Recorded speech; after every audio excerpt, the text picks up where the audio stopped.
Градоначалникот на Киелце од Полска Војчиех Лубавски денеска престојуваше во работна посета на општина Виница, каде посети повеќе значајни фабрики, училишта и музеот Теракота. Тој овде беше со цел да се продлабочи соработката со оваа општина која трае веќе неколку години. Најпрви остварија средба со градоначалникот Емил Дончев, а оттаму отидоа во посета на фабриките Макмлин и салонот за мебел Мебелви.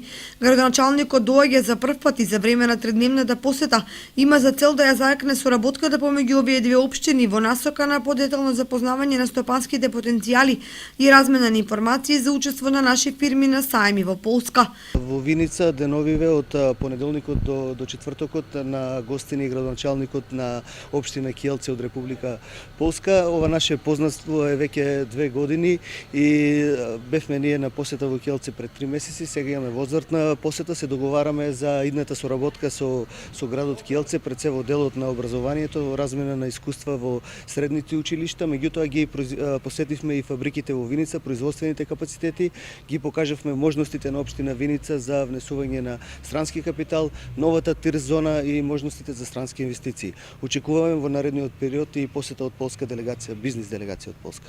Ta pomoc, która wydaje mi się jest bardzo potrzebna w tej chwili, to jest przygotowanie. Една од главните работи на почеток ќе биде соработката со Виница во врска со повлекување на европските пари од Европска унија и подготвување на Виница за патот за влегување во Европска унија. И ние почнавме, значи ни помагаше еден мал град од Германија додека влегувавме. Веќе 10 години сме во Европа и искористивме страшно големи пари од европските фондови. Затоа сакаме да ја помогнеме на Виница и да ја пренесеме наши искуства по тој пат.